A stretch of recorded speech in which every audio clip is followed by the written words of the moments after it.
हाय दोस्तों, हमारे चैनल तैयारी नौकरी की पे आपका बहुत बहुत स्वागत है। आशा करते हैं आप लोग बहुत अच्छे होंगे। और आज हम फिर लेके आ गए हैं आपके लिए करंट अफेयर्स का जो हमारा सेशन डेली आता है।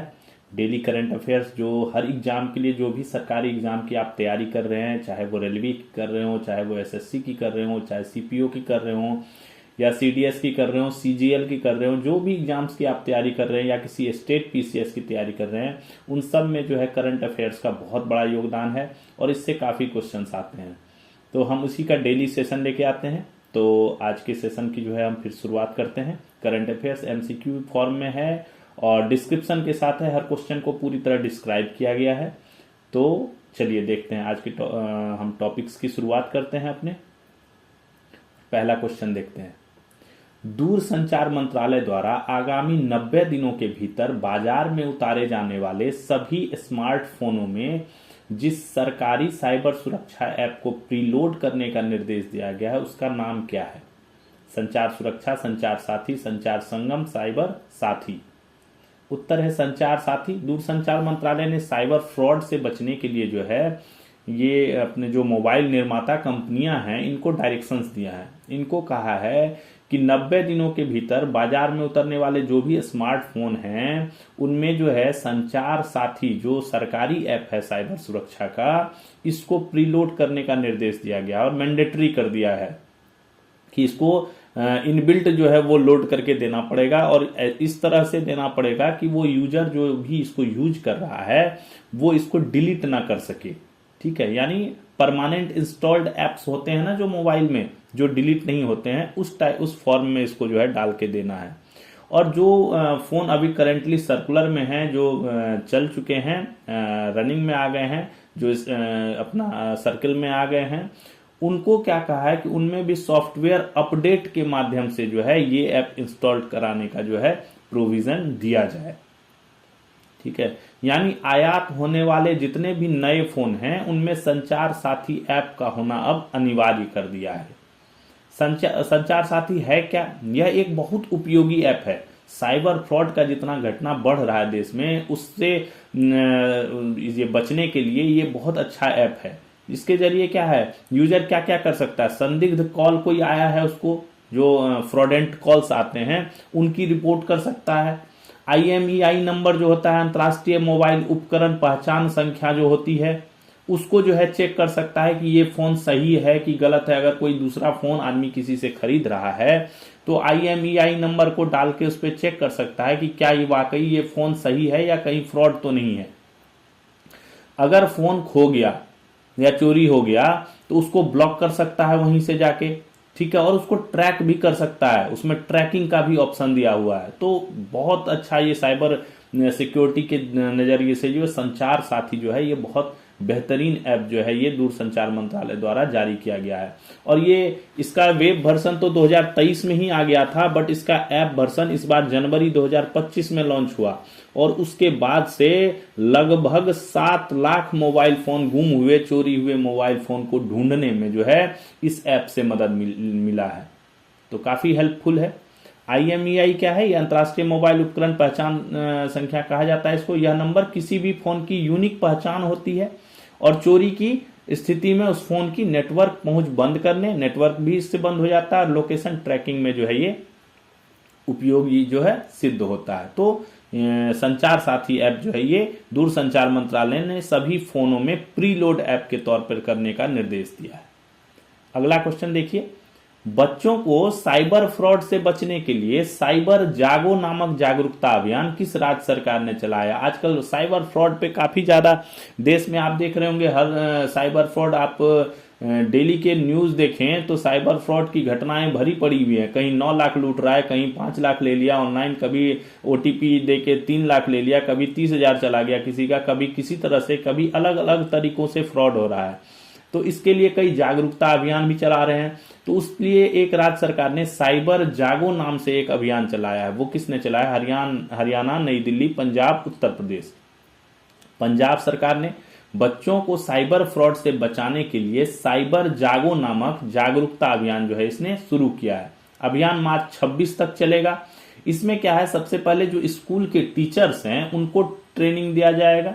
ठीक है। उसके बाद वो जो ट्रेंड टीचर्स होंगे 7वीं से 10वीं कक्षा के बच्चों को इस साइबर फ्रॉड के खिलाफ जो है जागरूक करेंगे, उनको जो है बताएंगे कि किस तरह से फ्रॉड हो जाता है और लोगों को इससे कैसे बचना चाहिए। यानी जो फ्रॉड करने वाले अपराधी हैं वो कैसे कैसे लोगों को मूर्ख बना के जो है फ्रॉड कर लेते हैं, उनसे पैसे जो उनकी मेहनत की कमाई होती है उसको ठग लेते हैं। और इनसे बचने के प्रिवेंशन एंड क्योर, इनसे बचने के जो उपाय हैं वो भी जो है इनमें बताया जाएगा। तो ये साइबर जागो जो है जागरूकता अभियान पंजाब सरकार ने चलाया है। अगला क्वेश्चन है, किस देश ने मणिपुर और मिजोरम में रहने वाली बनई मनासे जनजाति के 5800 सदस्यों को अपने देश में बसाने की योजना को औपचारिक मंजूरी दी है? भारत के मणिपुर और मिजोरम में जो है एक जनजाति रहती है बनई मनासे, इसके 5800 सदस्यों को जो है देश में बसाने के लिए जो है ऑफिशियल मंजूरी जो है दे दी गई है। ईरान, इजराइल, सऊदी अरब, वियतनाम, किस राज्य ने ये किया, देश ने ये किया है? तो ये कदम जो है इजराइल ने उठाया है। इससे पहले भी इजराइल ने जो है लगभग 5000 इन जनजातियों के लोगों को वहां पे बसाया है। इजराइल ने मणिपुर और मिजोरम में रहने वाली बनई मनासे जनजाति के 5800 सदस्यों को अपने देश में बसाने की योजना को औपचारिक मंजूरी दी है। यह जनजाति खुद को क्या मानती है? बाइबल कालीन यहूदी मेनासे जनजाति का मानती है, अपने को उनका वंशज मानती है, जो कब 2700 साल पहले निर्वासित किए गए थे। 1950 के दशक में इनकी यहूदी परंपराओं में रुचि फिर जागी। 1950 के दशक में फिर ये यहूदी परंपराओं में इंटरेस्टेड हुए और 2005 में इजराइल के प्रमुख रब्बियों ने इन्हें यहूदी समुदाय से संबंधित माना। ठीक है, इजराइल इन्हें खोई हुई जनजाति में से एक मानता है। क्यों कर रहा है इजराइल ये काम, क्यों कर रहा है? क्योंकि ये खोई हुई जनजाति में से एक मानता है और इजराइल सरकार का यह लक्ष्य है कि इजराइल से जो जुड़ा हुआ यहूदी समुदाय है इसको ये अपना अभिन्न अंग मानता है कि यहाँ के समुदाय जो है ये यहाँ आके रहें। तो इसलिए जो है यहूदी समुदाय को जो है दुनिया से वापस लाना चाहता है। कहीं जिस इलाके में ये इनसे संबंधित लोग हैं उनको जो है अपने जगह लाके इनको प्रवास करवाना चाहता है। यह अलियाह प्रवासन नीति का हिस्सा है। पिछले 2 दशकों में लगभग 5000 बनई मनासे सदस्य जो है अलग अलग चरणों में इजराइल पहुंच चुके हैं तथा इन्हें कहां बसाया गया है? उत्तरी इजराइल का जो गैलीली क्षेत्र है, गैलीली एरिया है, वहां पे इसको पुनर्वासित किया गया है इन लोगों को। तो इजराइल जो है अपने देश से संबंधित जो इनकी यहूदी परंपराओं से संबंधित जो जनजाति हैं उनको अपने यहां बसाने के लिए इसने जो है ऑफिशियल एग्रीमेंट कर दिया है। देश का सबसे लंबा कांच का स्काई वॉक ब्रिज कहां बनाया गया है? Lucknow, Patna, Visakhapatnam, Prayagraj. Sky walk bridge है किसका? कांच का शीशा का, मिरर का जो है, शीशा का जो है बना हुआ है स्काई वॉक ब्रिज। विशाखापत्तनम में, विशाखापत्तनम शहर के कौन सा? कैलाशगिरी हिलटॉप पार्क में जो है 1 दिसंबर से देश का सबसे लंबा cantilever glass sky walk bridge आम लोगों के लिए खोल दिया गया। ये देश का सबसे लंबा है।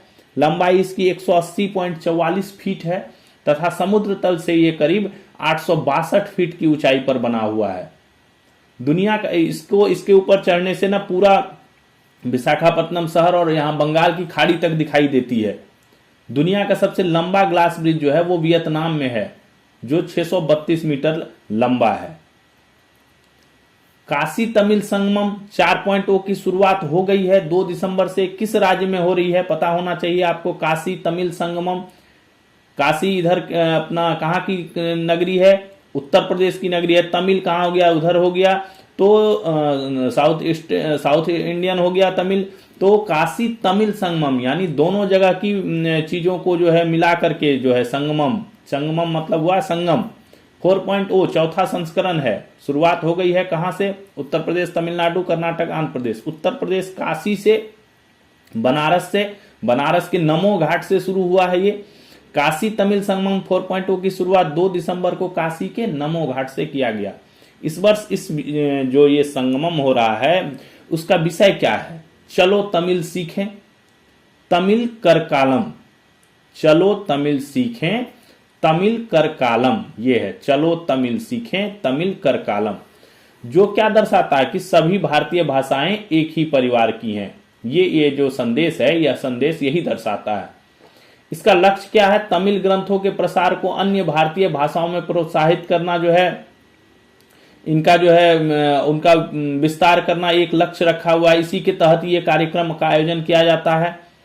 इस कार्यक्रम के तहत तमिलनाडु से लगभग 1400 प्रतिनिधियों को उत्तर भारत के प्रमुख धार्मिक और सांस्कृतिक केंद्रों के भ्रमण के लिए आमंत्रित किया जाता है। ये उत्तर भारतीय जितना है, यानी उत्तर और दक्षिण का मिलन है। बेसिकली ये उनकी जो संस्कृति है, उत्तर भारत की जो ये अपना यूपी वाली संस्कृति है और दक्षिण वाली जो तमिल वाली संस्कृति है, तो इन दोनों के मिलन का ही ये संगमम है।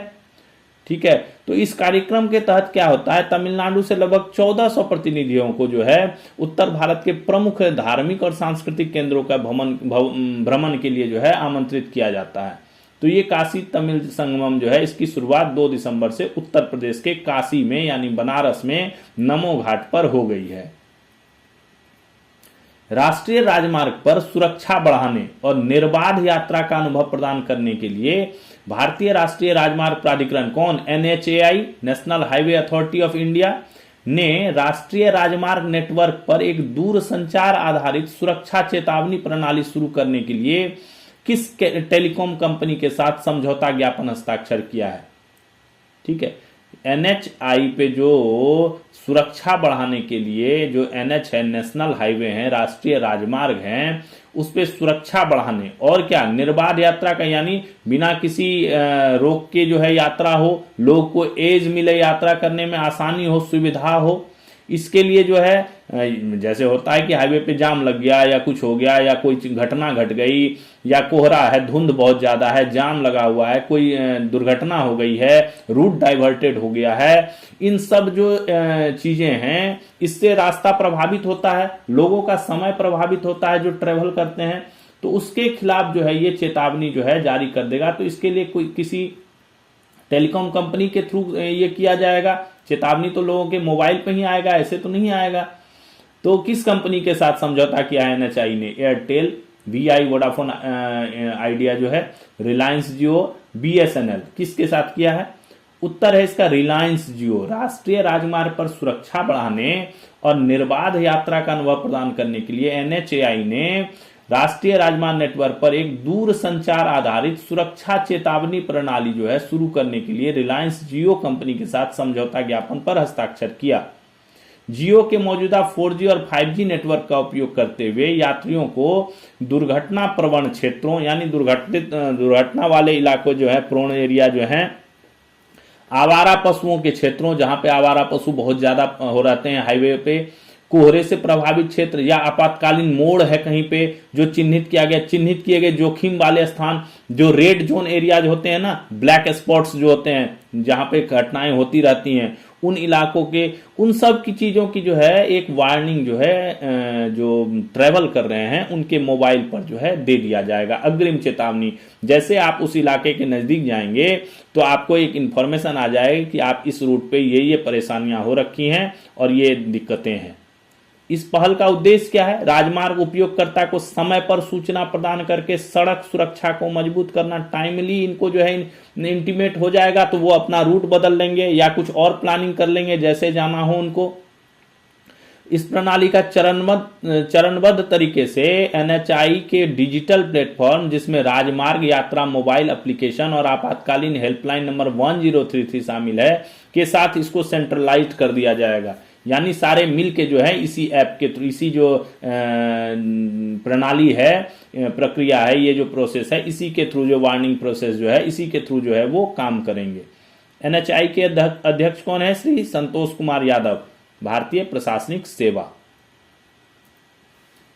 भारतीय जनसंख्या अध्ययन संघ का 46वां वार्षिक सम्मेलन कहां आयोजित किया गया? भारतीय जनसंख्या अध्ययन संघ, कोलकाता, नई दिल्ली, हैदराबाद, अहमदाबाद। कोलकाता में हुआ।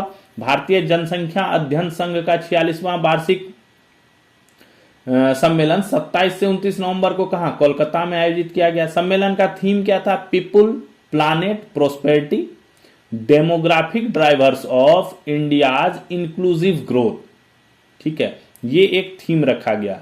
यह सम्मेलन IASP, राष्ट्रीय एटलस एवं थीमेटिक मैपिंग संगठन तथा भारतीय मानव विज्ञान सर्वेक्षण द्वारा जो है संयुक्त रूप से आयोजित किया गया।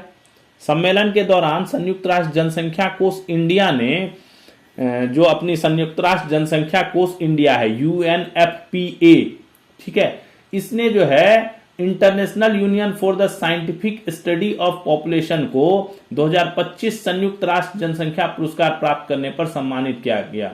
क्या है ये international union for the scientific study of population जो है IUSSP, इनके जो है इनको 2025 का संयुक्त राष्ट्र जनसंख्या पुरस्कार प्राप्त हुआ, ठीक है। उसी के सम्मान में जो है ये सम्मेलन आयोजन किया गया है, उस सम्मान में, और संयुक्त राष्ट्र जनसंख्या कोष इंडिया ने जो है इसको सम्मानित किया ये सम्मान पाने के लिए।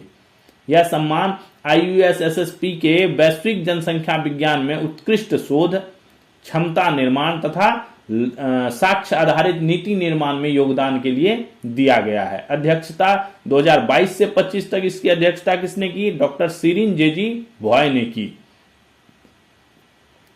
UNFPA संयुक्त राष्ट्र की यौन और प्रजनन स्वास्थ्य एजेंसी है। ये जो UNFPA है, जो संयुक्त राष्ट्र का जनसंख्या कोष है, यानी संयुक्त राष्ट्र जनसंख्या कोष, ये बेसिकली क्या है? यौन और प्रजनन स्वास्थ्य संबंधी एजेंसी है। इसका उद्देश्य है हर गर्भावस्था इच्छा से हो, यानी जो प्रेगनेंसी से रिलेटेड मैटर्स हैं, हर प्रसव सुरक्षित हो, जो डिलीवरी होती है बच्चों की वो सेफली हो, और हर युवा अपनी पूरी क्षमता तक पहुंच सके, यानी मानवाधिकार का उपयोग, युवा सशक्तिकरण का जो है बेसिकली उसको, उसके ऊपर भी ये काम करती है। तो 3 चीजों पे काम करती हैं: यौन एवं प्रजनन स्वास्थ्य, गर्भावस्था और प्रसव, युवाओं का सशक्तिकरण, लैंगिक जेंडर इक्वेलिटी, जनसंख्या डेटा का उपयोग, मानवाधिकार से संबंधित जो इश्यूज हैं उनको भी डील करती है, उनको बढ़ावा देने संबंधी कार्य भी करती है। ये सब चीजें जो है ये UN यूनाइटेड नेशन FPA जो है जनसंख्या कोष, संयुक्त राष्ट्र जनसंख्या कोष जो है वो ये काम जो है करती है, ठीक है। विश्व कंप्यूटर साक्षरता दिवस कब मनाया जाता है? 1 दिसंबर, 30 दिसंबर, 2 दिसंबर, 5 दिसंबर। कंप्यूटर साक्षरता, कंप्यूटर लिटरेसी की बात कर रही है। 2 दिसंबर को विश्व कंप्यूटर साक्षरता दिवस मनाया जाता है। इसकी शुरुआत कभी 2001 में, ठीक है। किसने की? NIIT जो है इसकी 20वीं वर्षगांठ थी, ये उसके द्वारा जो है ये इसका जो है शुरुआत किया गया। NIIT जो है ये एक शिक्षण और कौशल विकास के लिए ये संगठन बनाया गया है, यानी जो स्किल डेवलपमेंट है उससे रिलेटेड है ये NIIT, ठीक है। NIIT के प्रयासों से यह दिवस 30 से अधिक देशों तक पहुंच चुका है। अब ये 30 से अधिक देशों में मनाया जाता है 2 दिसंबर को, विश्व कंप्यूटर साक्षरता दिवस। भारत के पहले निजी नेविगेशन केंद्र, यानी प्राइवेट नेविगेशन केंद्र जो है, अभी हम किस GPS पे निर्भर हैं, अमेरिका के GPS पे निर्भर रहते हैं। तो ये पहला जो है भारत का पहला प्राइवेट नेविगेशन केंद्र NCEN की शुरुआत कहाँ हुई थी, कहाँ की गई है? विशाखापट्टनम, तिरुवनंतपुरम, मदुरई, बेंगलोर। तिरुवनंतपुरम में किया गया है भारत के पहले निजी नेविगेशन केंद्र। नाम क्या है? Anant centre for excellence for navigation, ठीक है।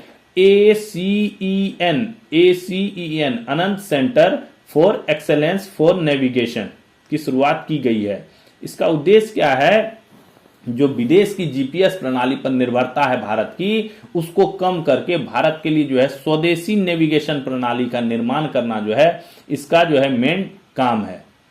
भारत ने आत्मनिर्भर भारत के तहत 2035 तक जो है विश्व स्तरीय विश्वसनीय नेविगेशन प्रणालियां तैयार की जाए, ठीक है। भारत जो है आत्मनिर्भर भारत के तहत जो है 2035 तक जो है इस लेवल के विश्व स्तरीय और विश्वसनीय नेविगेशन प्रणालियां जो है वो तैयार कर लेगा। इसरो के चेयरमैन कौन है? बी नारायणन। भारतीय सेना ने किस देश की सेना के साथ संयुक्त सैन्य अभ्यास एकूवेरिन शुरू किया है? ये सैन्य अभ्यास चलते ही रहते हैं, किसी न किसी देश की सेना के साथ भारत की सेना का चलता है, और हर 1-2 दिन के बाद हमारे सेशन में कोई ना कोई सैन्य अभ्यास आ ही जाता है। अभी नेपाल के साथ सैन्य अभ्यास हुआ था अभी 2 दिन पहले, उसके बाद अभी ये आ गया किसके साथ? एकूवेरिन नामक सैन्य अभ्यास हो गया है। ब्रिटेन, श्रीलंका, नेपाल, मालदीव किसके साथ भारतीय सेना कर रही है? तो मालदीव के साथ भारतीय सेना ने मालदीव राष्ट्रीय रक्षा बल के बीच संयुक्त सैन्य अभ्यास क्या है? एक्वेरिन की शुरुआत कब? 2 दिसंबर को केरल के तिरुवनंतपुरम में की है। सैन्य अभ्यास का ये 14वां संस्करण है, 14th एडिशन है। इसमें भारतीय सेना का नेतृत्व कौन कर रहा है? गढ़वाल राइफल्स द्वारा किया जा रहा है। एक्वेरिन का अर्थ क्या है? मित्र। एक्वेरिन का अर्थ है मित्र। 2009 से दोनों देशों में बारी बारी से इसका आयोजन किया जाता है, यानी एक बार भारत में होता है और दूसरी बार जो है मालदीव में होता है। 2009 से किया जा रहा है, 14वां है ये, और दोनों देशों में बारी बारी से इसका आयोजन होता है। यह अभ्यास क्या है? हिंद महासागर में क्षेत्रीय शांति और स्थिरता के प्रति भारत और मालदीव के बढ़ते रक्षा सहयोग, डिफेंस कोऑपरेशन और आपसी प्रतिबद्धता को जो है ये दर्शाने के लिए यह युद्धाभ्यास जो है किया जा रहा है। अगला टॉपिक जो है वो एमसीक्यू से नहीं है, पॉइंट्स हैं जो आपको पता होने चाहिए और एग्जाम्स के लिए काफी इंपॉर्टेंट है। इन पॉइंट्सों को आप देखिए। भारत को 2025 से 29 के कार्यकाल के लिए यूनेस्को के एग्जीक्यूटिव बोर्ड में दोबारा चुना गया है। यूनेस्को का जो एग्जीक्यूटिव बोर्ड है, जिसमें 58 सदस्य देश हैं, कंट्री मेंबर्स हैं, उसमें के एग्जीक्यूटिव बोर्ड में जो है भारत को जो है फिर से 2025 से 29 के कार्यकाल के लिए दोबारा चुना गया है। इससे पहले भी भारत इसका सदस्य था। यूनेस्को एग्जीक्यूटिव बोर्ड संगठन की नीतियों, बजट और कार्यक्रमों की निगरानी करता है। ठीक है, ये यूनेस्को एग्जीक्यूटिव बोर्ड जो है ये इस संगठन यूनेस्को की जो नीतियां बनती हैं, बजट का आवंटन होता है, कार्यक्रम ऑर्गेनाइज होते हैं, उन सभी की निगरानी करता है यूनेस्को एग्जीक्यूटिव बोर्ड। तो इसमें भारत जो है ये दोबारा एज अ मेंबर जो है, कंट्री मेंबर जो है ये शामिल हुआ है। 58 देश इसमें अभी शामिल है। आयरलैंड के पूर्व वित्त मंत्री और यूरो ग्रुप के पूर्व अध्यक्ष कौन? पास्कल डोनोहो को क्या बना गया है? विश्व बैंक समूह का नया managing director of chief knowledge officer नियुक्त किया गया। Managing director of chief knowledge officer जो है ये नियुक्त किया गया है आयरलैंड के किसको? पूर्व वित्त मंत्री और यूरो ग्रुप के पूर्व अध्यक्ष पास्कल डोनोहो को। भारतीय महिला हॉकी टीम का जो कोच थे, अभी मुख्य कोच कौन थे? हरेंद्र सिंह। उन्होंने जो है अपने पद से अभी इस्तीफा दे दिया है, निजी कारणों से इस्तीफा दे दिया है। ठीक है, अप्रैल 24 से ये इस पद पर थे। भारत महिला हॉकी टीम का प्रदर्शन इधर से काफी खराब हो गया है विगत 1 सालों से, और अभी जो है इसकी नए कोच की बहाली की जाएगी। अभी तक कोई नाम जो है वो डिक्लेयर नहीं किया गया है। अभी ये जो अभी कोच थे हरेंद्र सिंह, ये जो है इन्होंने अभी इस्तीफा दे दिया। एनपीसीआई द्वारा जारी आंकड़ों के मुताबिक नवंबर 25 में यूपीआई जो है, national payment corporation of India, जो एनपीसीआई है, पेमेंट वगैरह जो देखती है, उसके मुताबिक नवंबर 25 में कौन? यूपीआई के जरिए कितने करोड़ का लेन देन हुआ? 2056 करोड़ का लेन देन हो गया, और रिकॉर्ड बना दिया। 2056 करोड़ का लेन देन किया लोगों ने सिर्फ यूपीआई के थ्रू। लगातार तीसरे महीना है यह जब आंकड़ा 2000 करोड़ से ऊपर गया है, यानी विगत 2 महीनों में भी, ये तो नवंबर का आंकड़ा है, सितंबर और अक्टूबर में भी जो है ये 2000 करोड़ से ऊपर का आंकड़ा था लेन देन का। तो यूपीआई का उपयोग बहुत ज्यादा बढ़ गया है। हर जगह यूपीआई से ही लोग ज्यादा पेमेंट करना सुविधाजनक समझते हैं। ऑनलाइन आप कोई चीज खरीद रहे हो, बुक कर रहे हो, या आप सब्जी खरीदने जा रहे हो, सब्जी मार्केट, दूध खरीद रहे हो, कुछ भी खरीद रहे हो, कोई सामान खरीद रहे हो, लोग यूपीआई के थ्रू पेमेंट करना ईजी समझते हैं। तो इसका लेन देन जो है नवंबर में 2056 करोड़ रुपए जो है वो हो गया है। वित्त वर्ष की दूसरी तिमाही जुलाई से सितंबर वाला, देश का चालू खाता घाटा है, ये कम होकर 12.3 अरब डॉलर रह गया है, जो कि जीडीपी का 1.3% है। जो चालू खाता घाटा होता है देश का, वो दूसरी तिमाही में जुलाई से सितंबर में घट गया है, 12.3 अरब डॉलर हो गया है, और ये जीडीपी का जो है 1.3% जो है ये रह गया है। अभी जीडीपी की विकास दर जो है वो घोषित हुई थी, कितनी घोषित हुई? 8.2। पहले तिमाही में कितनी थी? 7.8, और पहले पूरे छमाही में एवरेज कितना हो गया? 8। ऑक्सफोर्ड यूनिवर्सिटी किसको? रेज बैट को जो है 2025 का वर्ड ऑफ द ईयर चुना है। ऑक्सफोर्ड यूनिवर्सिटी ने जो है रेज बाइट का मतलब क्या हुआ? ये एक सोशल मीडिया का टर्मिनोलॉजी है, और ये बेसिकली एग्रेसिवनेस को दर्शाने के लिए यूज किया जाता है। एग्रेसिवनेस, और आप कोई हिंसक चीजें हैं उसके ऊपर अपने वक्तव्य को दर्शाने के लिए जो है रेज बैट का जो है उपयोग किया जाता है। तो ये सबसे ज्यादा इस बार यूज किया हुआ वर्ड सोशल मीडिया पे पाया गया, तो इसलिए इसको वर्ड ऑफ द ईयर घोषित किया है ऑक्सफोर्ड यूनिवर्सिटी ने। स्वीडन के pole vault, star Mondo Duplantis और अमेरिका की 400 मीटर की world champion Sydney McLaughlin Levrone को world athletes of the year चुना गया है। World athletes of the year, ठीक है। जो अपना स्वीडन के हैं pole vault, star Mondo Duplantis और अमेरिका की 400 मीटर की जो वर्ल्ड चैंपियन है सिडनी मैक्लॉफ्लिन लेब्रॉन, इनको जो है एथलेटिक्स ऑफ द ईयर चुना गया है। भारतीय सेना ने बंगाल की खाड़ी में किसका सफल परीक्षण किया? ब्रह्मोस जो मिसाइल है अपना सुपरसोनिक क्रूज मिसाइल, उसका जो है सफल परीक्षण किया है। इसे सेना की दक्षिणी कमान की ब्रह्मोस इकाई और त्रिसेवा अंडमान निकोबार कमान के सहयोग से जो है किया गया, और इसने जो है एग्जैक्ट सटीक निशाने पे जो है अपना वार किया, ठीक है। और यह हमारे भारत की जो है रक्षा शक्ति को जो है प्रदर्शित करता है कि किसी भी विपरीत परिस्थिति में जो है ये ब्रह्मोस मिसाइल जो है यह अपने सटीक निशाने पर जो है काम करेगी। शैलेश चंद्रा को मोटर वाहन निर्माताओं के अंतर्राष्ट्रीय मोटर वाहन जो हैं जो मोटर वाहन व्हीकल्स बनाते हैं उनके जो निर्माता हैं उनका अंतर्राष्ट्रीय संगठन है, ठीक है। ओ क्या कहता है? OICA, ठीक है। OICA का इनको अध्यक्ष नियुक्त किया गया। किसको? शैलेश चंद्रा को OICA का अध्यक्ष नियुक्त किया गया है। इस संगठन की स्थापना कब? 1919 में पेरिस में की गई तथा 39 राष्ट्रीय मोटर वाहन उद्योग इस व्यापारिक संघ के अभी वर्तमान में प्रेजेंट में मेंबर हैं 39। UIDAI जो अपना यूनिक आइडेंटिफिकेशन प्राधिकरण है, उसने जो है बच्चों के लिए आधार बायोमेट्रिक अपडेट को बढ़ावा देने के लिए रिसर्च फर्म एक है बिहेवियरल इनसाइट्स लिमिटेड के साथ जो है इन्होंने समझौता किया है, ठीक है। बायोमेट्रिक अपडेट को और सुलभ बनाने के लिए बच्चों के जो आधार का बायोमेट्रिक अपडेट है उसको जो है अपडेट कराने में इजी एक्सेस के लिए जो है बिहेवियरल इनसाइट्स लिमिटेड के साथ जो है समझौता पर हस्ताक्षर किया है। अल्पसंख्यक कल्याण मंत्रालय, भारत सरकार की जो अल्पसंख्यक कल्याण मंत्रालय है द्वारा एक योजना चलाई जाती है। क्या? जियो पारसी योजना। क्या चलाई जाती है? जियो पारसी योजना। इस योजना का बेसिकली लक्ष्य क्या है? जो पारसी समुदाय है उसको प्रसव सहायता, जो डिलीवरी में हेल्प है वो कराना, और परिवार कल्याण सहयोग द्वारा उनकी जनसंख्या वृद्धि में मदद की जाती है। एक्चुअली इनकी जनसंख्या काफी कम है, तो इनकी जनसंख्या वृद्धि में सहयोग करने के लिए जो है ये जियो पारसी योजना जो है ये अल्पसंख्यक कल्याण मंत्रालय ने चलाया है। इस योजना के तहत जो है जो इनके समुदाय में जो डिलीवरीज वगैरह होती हैं उनको जो है विशेष हेल्प किया जाता है, और इनकी जनसंख्या वृद्धि के लिए जो स्टेप्स होते हैं वो इन्हें जो है ब्रीफ किया जाता है, इनको बताया जाता है, इनको अवेयर किया जाता है।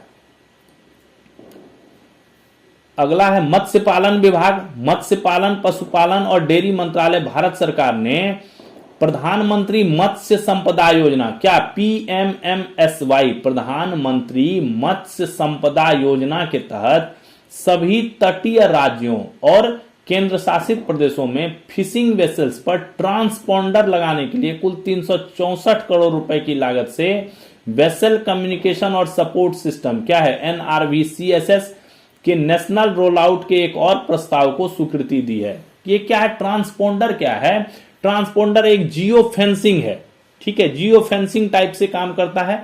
ये क्या करता है? जब मछुआरे समुद्र में मछली पकड़ने जाते हैं तो समुद्र में सीमा का उन्हें पता नहीं चल पाता है, ठीक है। वो कभी कई केसेस आपने सुना होगा जब जो है दूसरे देश के मछुआरों को जो है हमारे भारतीय नेवी ने पकड़ लिया, या हमारे मछुआरों को दूसरे देश की नेवी ने पकड़ लिया, तो जो समुद्री सीमा है उसको उनका पता नहीं चलता है। तो ये जो ट्रांसपॉन्डर है ये एक टाइप का जियो फेंसिंग का काम करेगा, ठीक है।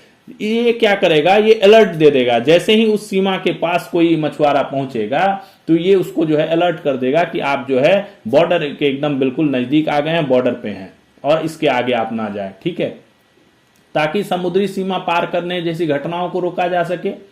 ये जो NVCRSS परियोजना है इसके तहत अब तक मरीन फिशिंग वेसल्स पर कुल 45,051 ट्रांसपॉन्डर जो है वो लगाए जा चुके हैं।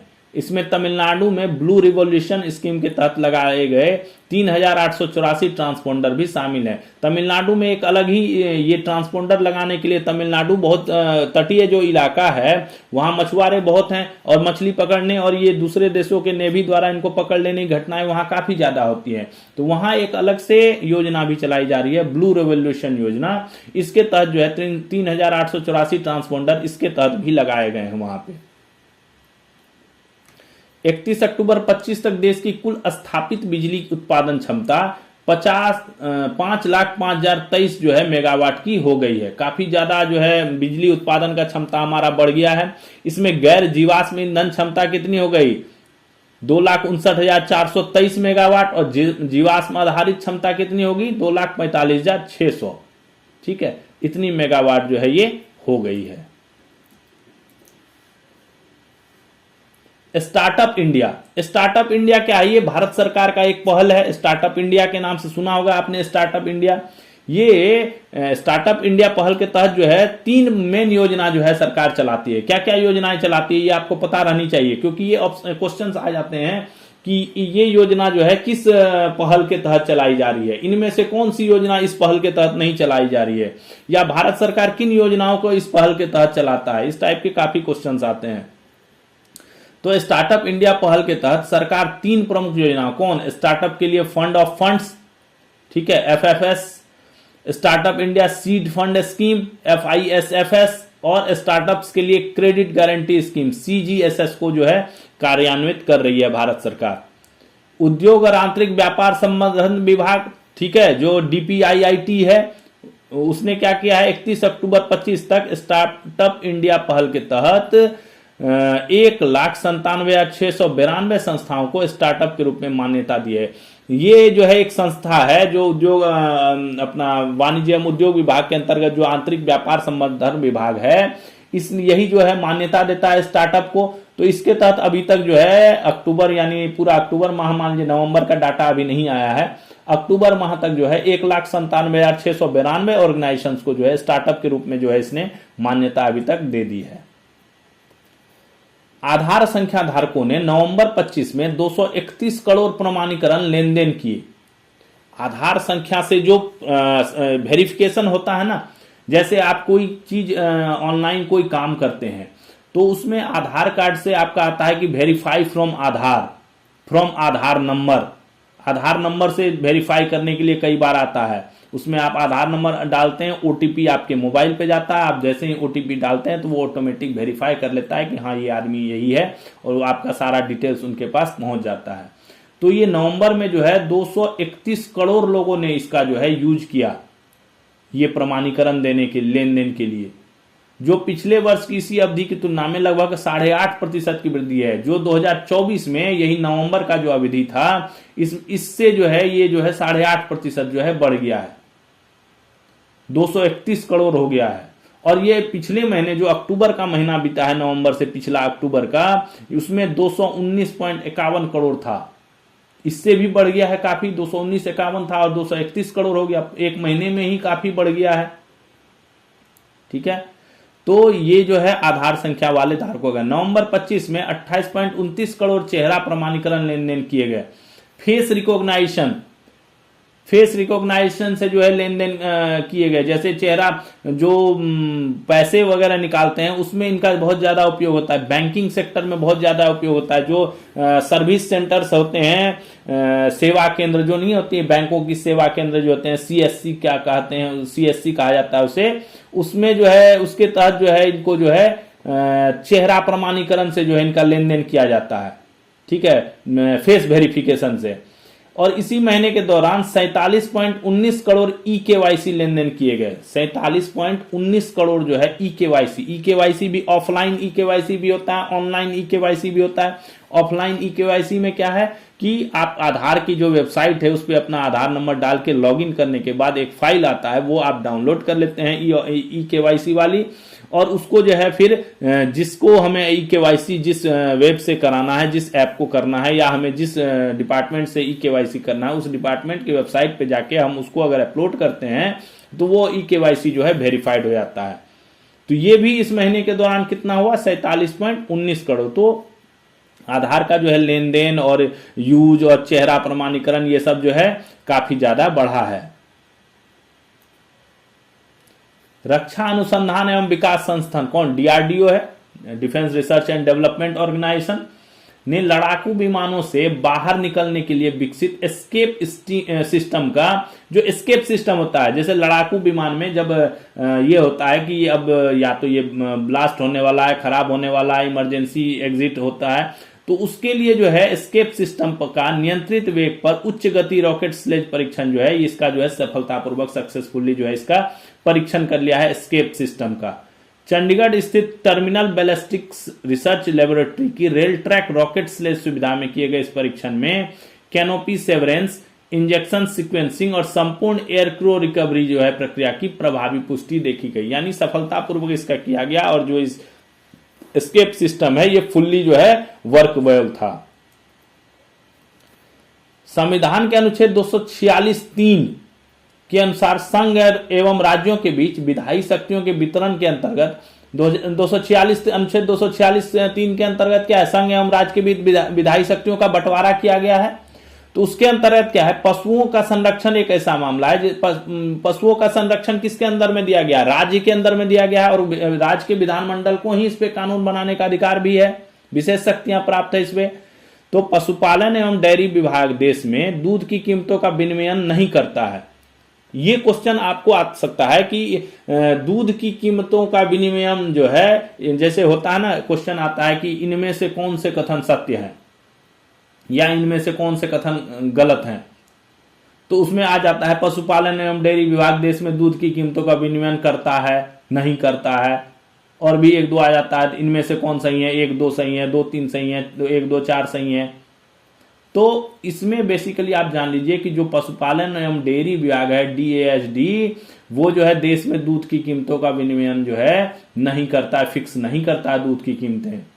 जो निजी डेयरियां हैं, कोऑपरेटिव डेयरियां हैं, सहकारी जो डेयरियां हैं, वो दूध की कीमतें अपने उत्पादन लागत और बाजार के आधार पर तय की जाती है। इसीलिए जो है दूध का जो है कोई फिक्स रेट नहीं होता। ठीक है, जो पैकेट वाले मिलते हैं दूध आपके पास, वो डेयरियों वाले, वो तो चलो फिक्स है कि इतने रुपए, लेकिन आप ऐसे अगर कहीं दूध लेने जाओ तो कहीं 60, कहीं 50, कहीं 100, मतलब अपने अपने हिसाब से जो सहकारी समितियां हैं या निजी डेयरी फॉर्म्स हैं वो अपना क्या है उत्पादन लागत देखती हैं और बाजार जो कैसा है उसके आधार पर जो है वो अपना रेट तय कर लेती हैं। हालांकि पशुपालन एवं डेयरी विभाग राज्य सरकार द्वारा किए जा रहे प्रयासों के पूरक और अनुपूरक के रूप में देश भर में निम्नलिखित योजनाओं को लागू कर रहा है। लेकिन भारत सरकार का जो, केंद्र सरकार का जो पशुपालन एवं डेयरी विभाग है उसके द्वारा भी कई सारी योजनाएं इनको राज्य सरकार को प्रोत्साहन देने के लिए चलाई जा रही हैं। उनमें से कुछ मेन 2-4 के नाम मैंने यहाँ बताए हैं। राष्ट्रीय गोकुल मिशन है, RGM है, राष्ट्रीय डेयरी विकास कार्यक्रम है, NPDD है, डेयरी गतिविधियों में संलग्न डेयरी सहकारी समितियों एवं किसान उत्पादक संगठनों को सहायता प्रदान करना, SDCFPO है, पशुपालन अवसंरचना विकास निधि है, AHIDF है, राष्ट्रीय पशुधन मिशन है, NLM, पशुधन स्वास्थ्य और रोग नियंत्रण कार्यक्रम है, LHDCP। तो ये सारी चीजें जो है पशुपालन एवं डेयरी विभाग जो है, पशुपालन मंत्रालय जो है वो चला रहा है। वर्तमान में 13,86,150 पंजीकृत एलोपैथिक डॉक्टर हैं। भारत में एक आंकड़ा अभी जारी किया गया, उसके अनुसार 13,86,150 पंजीकृत एलोपैथिक डॉक्टर हैं। जो एलोपैथिक वाले डॉक्टर वो इतने हैं। आयुष मंत्रालय ने बताया है कि आयुष चिकित्सा पद्धति, जो आयुष है AYUSH, आयुष है ना, आयुष चिकित्सा पद्धति है, उसमें सारे नाम जो है चिकित्सा पद्धति के ही हैं, आयुर्वेदा, होम्योपैथी, ठीक है ना, जो अपना यूनानी, ये सारी पद्धतियां जो परंपरागत चिकित्सा पद्धति हैं, ये चिकित्सा पद्धति में 7,51,768 पंजीकृत चिकित्सक जो हैं वो मौजूद हैं। ठीक है, देश में डॉक्टर और जनसंख्या का अनुपात कितना है, 1:811 अनुमान है। अभी इसका फुल आंकड़ा नहीं है, ये एक अनुमानित आंकड़ा है कि वर्तमान में देश में जो है डॉक्टर और जनसंख्या यानी 811 व्यक्ति पर जो है एक डॉक्टर है। जबकि WTO कितना कहता है, WTO ने जो है जो रेशियो सिफारिश करा है वो 1,000 पर 1, 1000 व्यक्ति पर एक डॉक्टर का सिफारिश किया है। तो इस हिसाब से हमारा आंकड़ा जो है अच्छा है, ठीक है। 2004 से अब तक मेडिकल कॉलेज का एक आंकड़ा जारी हुआ है कि 2014 से 2014 में मेडिकल कॉलेजों की संख्या 387 थी, जो आज 2025 में बढ़ के 11 साल बाद बढ़ के 818 हो गई है।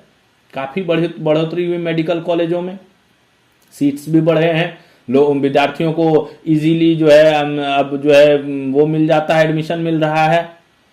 देश में कितनी नर्सिंग कर्मी पंजीकृत हैं? 42.94 लाख नर्सिंग कर्मी जो है वो रजिस्टर्ड हैं, और देश में नर्सिंग कर्मियों की आवश्यकता को पूरा करने के लिए 809 गवर्नमेंट और 4444 प्राइवेट इंस्टीट्यूट्स जो हैं सहित 5253 नर्सिंग संस्थान, यानी 809 सरकारी हैं और 4444 जो है ये प्राइवेट संस्थान हैं। दोनों मिला के 5253 नर्सिंग संस्थान जो हैं वो देश में हैं, जो सालाना लगभग 3.87 लाख नर्सिंग कर्मी तैयार करते हैं। जो इनका जो एजुकेशन देना और पास आउट वाला है, वो 3.87 लाख नर्सिंग कर्मी जो है वो हर साल पास आउट होते हैं। पंचायती राज मंत्रालय वित्तीय वर्ष 22-23 से राष्ट्रीय ग्राम स्वराज अभियान RGSA की संशोधित केंद्र प्रायोजित योजना को लागू कर रहा है, ठीक है। इसका मुख्य उद्देश्य क्या है? ये जो योजना राष्ट्रीय ग्राम स्वराज अभियान योजना जो है, यह मुख्य उद्देश्य पंचायतों को प्रभावी ढंग से कार्य करने में सक्षम बनाने के लिए निर्वाचित प्रतिनिधियों, पदाधिकारियों और अन्य हितधारकों को प्रशिक्षण प्रदान करके पंचायती राज संस्थानों को सक्षम बनाना, ये इनका काम है।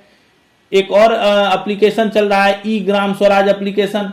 इसका उद्देश्य क्या है? इसका उद्देश्य ग्राम पंचायतों द्वारा की जाने वाली गतिविधियों की योजना, बजट, लेखा, कार्य प्रबंधन और निगरानी के लिए एक सेंट्रलाइज्ड डिजिटल मंच जो है वो प्रदान करके पंचायती राज संस्थानों के कामकाज में पारदर्शिता, ट्रांसपेरेंसी, जवाबदेही, रिस्पॉन्सिबिलिटी और दक्षता लाना है, ठीक है। ये इसका बेसिकली मूड है ये करने का। एप्लीकेशन का उद्देश्य क्या है? पंचायत स्तरीय वर्क फ्लो को सुव्यवस्थित करना और साक्ष्य आधारित निर्णय लेने को मजबूत करना, ठीक है। बेसिकली ये उसी पे काम करता है, ग्राम पंचायत स्तर वाले पे। ई पंचायत मिशन मोड परियोजना, एक MMP परियोजना चल रही है, ई पंचायत मिशन मोड परियोजना। इसका उद्देश्य देश भर के पंचायती राज संस्थानों में ई गवर्नेंस को मजबूत करना है और जमीनी स्तर पर सेवा वितरण और शासन की पारदर्शिता, जवाबदेही, दक्षता को और प्रभावशाली बनाना है। ये ई पंचायत मिशन मोड परियोजना है। इसके तहत जो पंचायती स्तर पे जो संस्थाएं हैं उनके ई गवर्नेंस, जो उनका प्रशासनिक कार्य पद्धति है, उसको और स्ट्रॉन्ग करना है और उसमें ट्रांसपेरेंसी, रिस्पॉन्सिबिलिटी जो है वो लाना है। इस परियोजना का लक्ष्य पंचायतों के आंतरिक कार्य प्रभावों और मुख्य कार्यों को स्वचालित करना और उनके कामकाज में अधिक नागरिक केंद्रितता जो है वो लाना है। ग्रामीण विकास मंत्रालय के अधीन आने वाला भूमि संसाधन विभाग क्या है? भूमि संसाधन विभाग, DOLR, ठीक है। Land reforms, directorate of land reform, जो डिपार्टमेंट ऑफ लैंड रिफॉर्म जो है, भूमि संसाधन विभाग 3 दिसंबर 25 को क्या आयोजन कर रहा है? ये नई दिल्ली का जो भारत मंडपम है उसमें शहरी बस्तियों का राष्ट्रीय भू स्थानिक ज्ञान आधारित भूमि सर्वेक्षण और लैंडस्केप नक्शा पर एक महत्वपूर्ण राष्ट्रीय जो है संगोष्ठी का आयोजन करने जा रहा है। संगोष्ठी जियो स्मार्ट इंडिया 2025 सम्मेलन और एक्सपो के अंतर्गत एक समर्पित मंच है, जिसका उद्देश्य क्या है? शहरी भूमि अभिलेखों में सुधार लाना और पूरे देश में नागरिक सेवाओं को बेहतर बनाने के लिए भू स्थानिक तकनीकों को अपनाने में तेजी लाना, बेसिकली इसका काम है। और एक जो है UR प्रो कार्ड है, ठीक है। ये एक प्रस्तावित कार्ड है, एकल विश्वसनीय डिजिटल संपत्ति का ये एक दस्तावेज की तरफ है। डिजिटल संपत्तियां जो हैं उनके लिए ये यूज होता है UR प्रो कार्ड। तो इस पे भी जो है मुख्य ध्यान होगा और इस पे ज्यादा डिस्कशन जो है किया जाएगा।